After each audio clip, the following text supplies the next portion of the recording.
بسم اللہ الرحمن الرحیم۔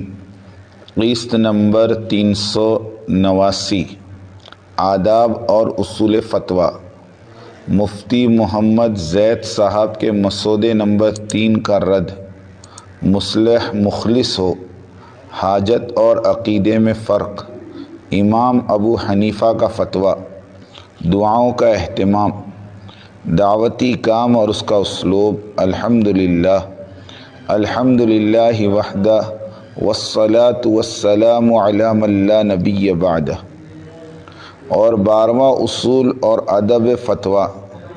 فتویٰ اللہ اور اس کے رسول کے حکم کے موافق دیا جائے، اور دیگر واجبات میں سے ایک واجب عالم اور مفتی پر یہ بھی ہے کہ وہ لوگوں کے درمیان فیصلہ کرے تو اللہ اور اس کے رسول کے حکم کے موافق کرے، اور احکامات خداوندی جو کہ صاف طور پر سامنے آ چکے ہوں تو ان کے خلاف فیصلہ کرنا حرام ہے۔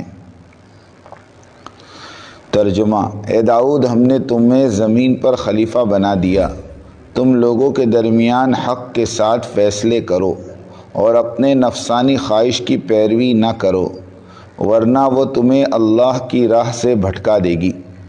یقیناً جو لوگ اللہ کی راہ سے بھٹک جاتے ہیں ان کے لیے سخت عذاب ہے، اس لیے کہ انہوں نے حساب کے دن کو بھلا دیا۔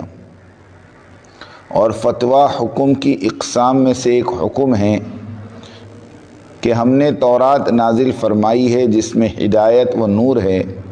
یہودیوں میں اسی تورات کے ساتھ اللہ کے ماننے والے انبیاء علیہم السلام فیصلے کرتے تھے، کیونکہ انہیں اللہ کی اس کتاب کی حفاظت کا حکم دیا گیا تھا اور وہ اس پر اقراری گواہ تھے۔ تفسیر للذین ہادو، اس کا تعلق یحکموا سے ہے، یعنی یہودیوں سے متعلق فیصلے کرتے تھے۔ اسلموا، یہ نبیین کی صفات بیان کی کہ سارے انبیاء دین اسلام ہی کے پیروکار تھے جس کی طرف محمد صلی اللہ علیہ وسلم دعوت دے رہے ہیں۔ مفتی زید صاحب کا رد۔ مفتی محمد زید صاحب نے پھر ایک بار اپنا ترکش اعتراضات کے تیروں سے بھر لیا اور پھر سے اپنی وہی گھسی پسی منطق سوز حجت اور بحث کا آغاز فرما دیا، اور پہلا تیر پھینکا تو وہی قصہ حضرت یوسف علیہ السلام والا جیل سے خلاصی کی تمنا کا واقعہ، اور جمہور مفسرین کے مقابلے میں پھر سے بعض متاخرین کی رائے اور بحث اور ترجیحات کا انبار لگا دیا، جبکہ حضور صلی اللہ علیہ وسلم سے حدیث مروی ہے۔ یہ حدیث مرفوعاً ضعیف بھی ہے لیکن مرسلاً بھی ہے۔ کاش کہ یوسف علیہ السلام وہ کلمات نہ کہتے جو بادشاہ سے کہلوانے کے لیے کہ جس میں اللہ کے غیر سے استعانت تھی اس قیدی سے کہے تو ان کی مدت قید لمبی نہ کی جاتی۔ امام ابو حنیفہ رحمۃ اللہ علیہ فرماتے ہیں کہ ہماری لاکھ حجتیں اور بحث اور قیاس کی اہمیت اور قیمت ایک ضعیف حدیث کے مقابلے میں کچھ بھی نہیں۔ اب مفتی محمد زید صاحب کی ساری بحث اور قیاس پر نظر دوڑائیں تو اس میں بحث، قیاس، ترجیحات کے سوا کچھ نہیں ملے گا، اور یہ سب بحثیں حدیث نبوی کے یکسر خلاف جاتی ہیں۔ نیز حدیث رسول اکرم صلی اللہ علیہ وسلم سب علماء اور مشائخ کی باتوں اور ان کی آراء پر مقدم ہونے کی حیثیت سے مفتی زید صاحب مجد اللہ کی بحث اور اعتراضات کی کوئی قیمت اور وقت باقی نہیں رہ جاتی۔ اخلاص و للہیت۔ فتویٰ اور جرح و تعدیل کے لیے مذکورہ بالا اصول فتوے اور آداب کے تحت خلوص اور للہیت کا ہونا ضروری ہے۔ جب مفتی محمد زید صاحب کو صراحتاً اس بات کا علم تھا کہ مولانا محمد سعد صاحب مجد اللہ عرصے دراز سے اپنے بیانوں میں عمدن اور سہون خطا کرتے ہی جا رہے ہیں تو اسی وقت قد و غن اور روک و تھام کیوں نہیں کی گئی؟ 20 سال کا عرصہ کوئی معمولی عرصہ نہیں ہوتا۔ آپ اور مفتی ابو القاسم صاحب نے سن کر انجان کیوں رہے؟ کوئی قدم کیوں نہیں اٹھایا؟ اب جبکہ ایک فریق اور گروپ شورائیت کی شکل میں مولانا سعد صاحب مجد اللہ کے خلاف سرگرم عمل و برسر پیکار ہیں، اور آپ دونوں مفتیان کرام نے اسی وقت کا انتخاب کیوں کیا؟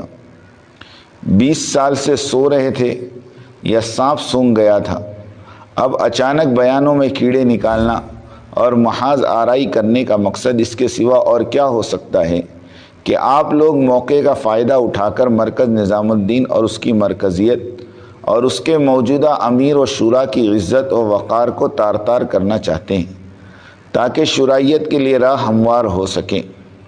حضرت تھانوی رحمۃ اللہ علیہ کی کتابوں سے استفادہ۔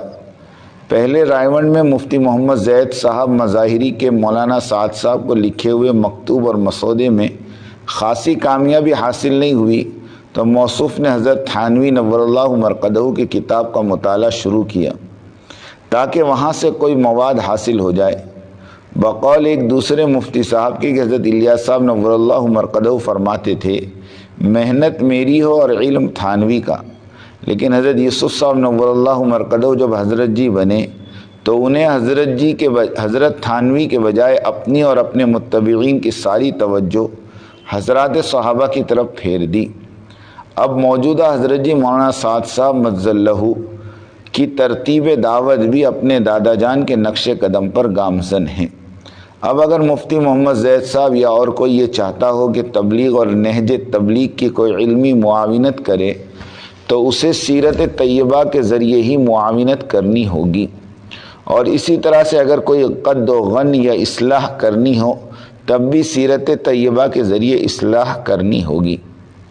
مفتی محمد زید صاحب نے اپنے رسالے میں جتنی بھی مثالیں استمداد سے متعلق قلمبند فرمائی ہے وہ سب دنیاوی حاجتوں سے متعلق ہیں جو شرعاً جائز اور درست ہے، مگر یوسف علیہ السلام کے جیل سے متعلق جو مدد طلب کی گئی ہے حضور صلی اللہ علیہ وسلم نے اسے عقیدے سے متعلق مخصوص فرمایا۔ حدیث کے الفاظ ملاحظہ ہوں، رہائی کی امید بنائی اللہ کے غیر سے، انسان سے ناراضگی اس کے درجات کے موافق ہوتی ہے۔ قول مشہور ہے ابرار و صلحاء کا تقوی مقربین کے نزدیک خطا و عصیان کے مانند شمار ہوتا ہے، یعنی مقربین کا تقوی ان کے درجات کے موافق اعلیٰ و ارفع ہوتا ہے۔ شرعیت کی ناکامی۔ مولانا قاری محمد زبیر صاحب چیف کمانڈر شرعیت بنگلہ دیش نے شرعیت و امارت اور ککرائیلیت سب سے بیزار ہو کر سبکدوشی لے لی۔ اب محلے کی مسجد ہی میں تبلیغی کام جاری رکھنے کا ارادہ فرما لیا۔ اجتماع منجلے گاؤں مہاراشٹر۔ شرعیت کے اجتماع کا آج آخری دن 10,000 لوگوں کے لیے پنڈال لگایا گیا تھا، لیکن 200 کے قریب لوگ حاضر ہوئے۔ نیرول مرکز تھانہ نئی ممبئی کے شرعیت کے مرکز کی آبادی 95% مرکز نظام الدین سے جڑی ہوئی ہے۔ باہر کے لوگ آ کر جامع مسجد نیرول پر قبضہ کیے ہوئے تھے اور اسے شرعیت کا مرکز بنا لیا تھا۔ مقامی لوگوں نے دوبارہ قبضہ حاصل کر لیا۔ بھائی سعید انور کرکٹر انگلینڈ تشریف لائے تھے شرعیت کی مدد کے لیے، لیکن عوام کی طرف سے کوئی رسپانس نہیں ملا، آج واپس چلے گئے۔ جولائی کے اجتماع میں آنے کی نیت سے واپس چلے گئے۔ اللہ انہیں بھی مرکز نظام الدین سے جوڑ دے، آمین۔ مدینہ منورہ اور تبلیغ۔ رائے مرکز والوں کی سیاسی عالمی شورا کی ساری توجہ اس وقت مدینہ منورہ کے ساتھیوں پر لگی ہوئی ہے تاکہ اس مبارک جگہ پر دعوتی کام کرنے والوں کے ذہن کو مرکز نظام الدین کے خلاف ورغلایا جا سکے۔ سارے ساتھی ڈاکٹر شوکت صاحب کی سرپرستی میں ان کی شورا کے ساتھ مل کر بڑی قربانی سے چلتے ہیں۔ اب ان کے درمیان انتشار پیدا کرنے کے لیے سازشیں رات دن ہوتی رہتی ہیں۔ دنیا تمام کے دعوتی کام والے مدینہ منورہ تشریف لے جائیں تو وہاں کے شورا کے ذمہ داروں کے مشورے سے کام کریں۔ اعمال کی پابندی۔ دعوتی کام ہماری خود کی تربیت کے لیے ہیں، اس کے لیے انفرادی اعمال کا بڑا دخل ہے۔ مثلاً 5 وقتہ نماز باجماعت کا اہتمام، نوافل کا اہتمام، تہجد کا اہتمام، صبح و شام کی تسبیحات، قرآن مجید کی تلاوت، 5 اعمال کا اہتمام، دعاؤں کی کثرت، اجتماعی کاموں میں 100% اطاعت، اخلاص، اکرام۔ یہ 3 بنیادی کامیں سب کی دل سے عزت کرنا۔ صحابہ انسانیت پر رحم کرتے تھے، اللہ نے ساری انسانیت کو ان کی گود میں ڈال دیا تھا۔ ہمارے دلوں میں انسانیت کی وہ قدر و قیمت نہیں، اس لیے ہماری سگی اولاد بھی ہم سے دور ہوتی جا رہی ہے۔ لڑنے والوں کو معاف کرنا، برائی کا بدلہ بھلائی سے دینا، ظلم پر صبر کرنا، حق پر ڈٹ جانا، مداہنت نہ کرنا، یہ سب صفات عظیمہ ہیں، ان پر جم جانا۔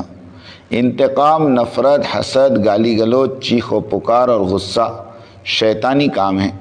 حضور صلی اللہ علیہ وسلم کی دعاؤں میں ہیں اللہم اغسلنی من خطایا بالماء والثلج والبرد، اے اللہ میرے گناہوں کو دھو دے پانی سے، اولوں سے اور برف سے۔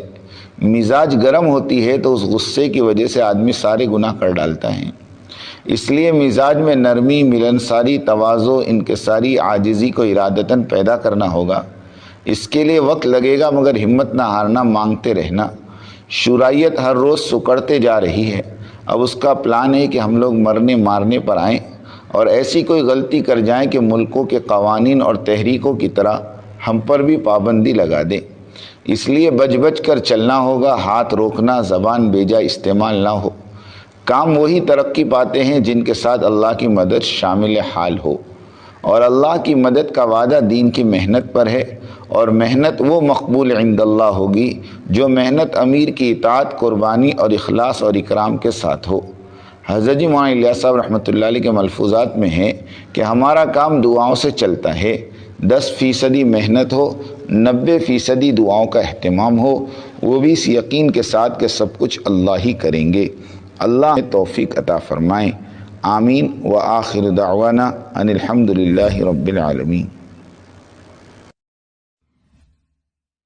میری بات توجہ سننی پڑے گی، بہت توجہ سننی پڑے گی۔ تم بات کو غلط مطلب نکالو گے اپنے ذہن سے، اور میرے ذہن میں جو مطلب ہے اس پہ غور نہیں کرو گے۔ یہ بڑی مصیبت ہے اس زمانے میں۔ بجائے جو میں چاہتا ہوں اس طرف توجہ کرنے کے، اپنے دماغ میں جو کچھ لیے بیٹھے ہو اس کو غلط رخ پر لے جاؤ گے۔ سنو غور سے۔ بات کو سمجھنے کے لیے سب سے پہلے آدمی اپنے ذہن کو اور اپنے برتن کو اعتراض اور تردد اور اشکال سے خالی کرے، اس لیے کہ اگر کسی بات کو بھی مفہوم مخالف اور کسی بات کو بھی کسی دوسرے عمل کی تردید یا اس کی تنقیص یا اس کی افادیت کو کم سمجھنے کے سوء ظن کے ساتھ سنا گیا، نفع کی باتوں سے نقصان ہونا یقینی ہے۔ اس لیے سب سے پہلے ہم اس کی نیت کریں، پوری بات سنیں گے، آگے پوری بات نقل کریں گے۔ آدھی سننا یہ بھی دین و دعوت کے لیے ناقص، اور آدھی بات کا نقل کرنا یہ تو بڑے فساد کا ذریعہ ہے۔ اس لیے بہت توجہ کے ساتھ بات سننی ہے۔